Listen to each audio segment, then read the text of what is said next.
나는 떳떳하니까, 나는 결백하니까 바로 수사받으러 가시는 분들 정말 위험합니다. 전쟁터에 갑옷도 무기도 없이 맨몸으로 출전하는 거랑 똑같습니다. 오늘은 앞으로 고소를 당했을 때 절대로 해서는 안 될 점 3가지만 알아보도록 하겠습니다. 자, 훈이로TV 시작합니다.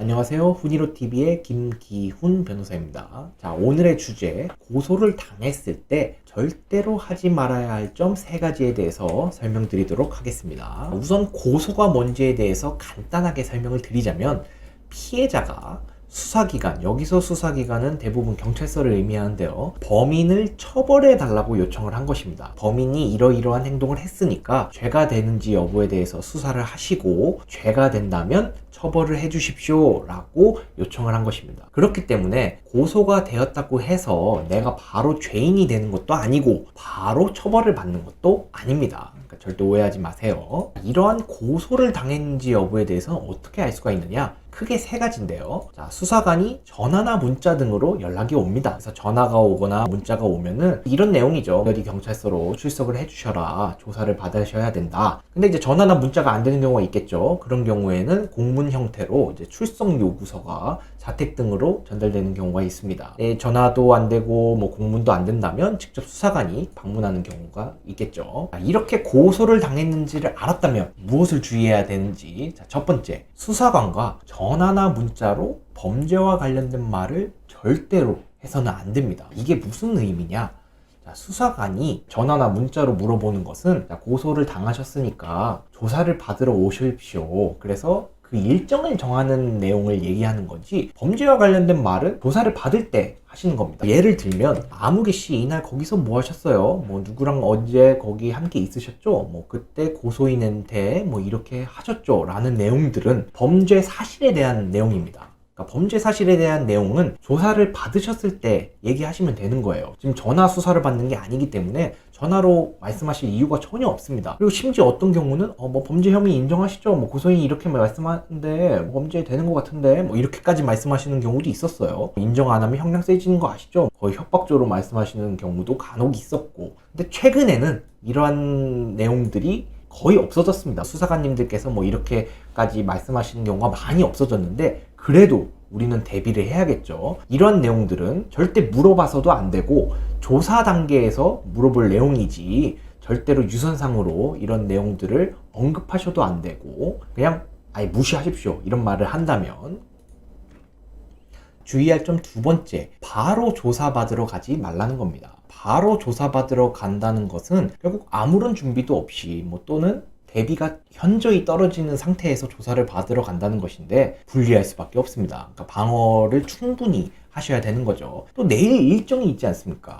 회사를 다니시는 분들에겐 회사에 급한 일이 있을 수도 있는 것이고, 사전에 약속해 놓은 것들도 있을 텐데, 그런 것들을 다 제쳐두고 조사를 받으러 가는 게 당연한 것이 아니라 내 일정에 맞춰서 조사를 받는 것이 당연한 것입니다. 내 권리이지요. 그리고 조사가 늦어진다고 해서 나한테 불리한 것은 없습니다. 물론 일부러 조사를 자꾸 지연시키거나 이렇게 된다면 수사관님께서 심증이 좀 안 좋아지실 수는 있겠죠. 하지만 내 일정이 있기 때문에 조사를 못 받는다 라고 하면서 조사가 조금 지연되는 것은 어쩔 수 없는 부분이에요. 그리고 불리한 게 전혀 없기 때문에 이러한 점은 꼭 유의하시고 충분히 내 일정에 맞춰서 조사 일정을 잡으시기 바랍니다.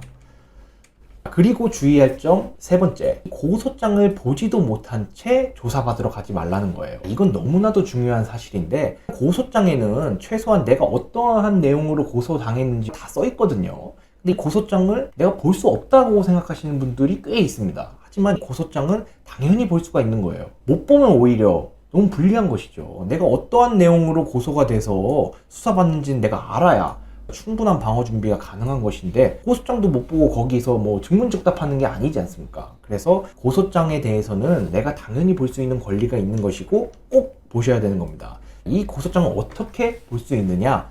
고소장 정보 공개 열람 청구라는 것이 있습니다. 제가 이 방법까지 구체적으로 설명드리기에는 시간이 너무 촉박할 것 같아서 이 워드 그대로 검색을 하시면 절차에 대해서 자세히 써주셨더라고요. 그래서 꼭 이 고소장 정보 공개 열람 청구를 통해서 고소장을 확인하셔야 됩니다. 이건 당연한 권리예요. 정말 당연한 권리입니다. 그리고 수사관도 당연한 것이라고 생각합니다. 그래서 혹시라도 고소장 본다고 조사 일정도 미루고 이렇게 얘기하면은 건방져 보이지 않을까, 혹시 거부하지 않을까, 나한테 불이익이 있지 않을까 라고 생각하시는 분들도 있으신데 전혀 없습니다. 건방진 것도 아니고요. 내 당연한 권리를 행사하는 것이에요. 그렇기 때문에 절대 걱정하지 마시고 고소장은 꼭 확인하시고 가셔야 됩니다. 지금까지 말씀드린 거를 좀 정리를 해보면요. 첫 번째, 조사 전에 범죄 사실에 대해서는 수사관한테 절대 말하지 말아야 됩니다. 전화나 유선상으로 범죄 사실에 대해서 혹시 떠보거나 물어본다면 나는 조사 받으러 가서 말씀드리겠다, 이렇게 하셔야지 범죄 사실에 대해서 그대로 말씀하시면 안 돼요. 이건 나중에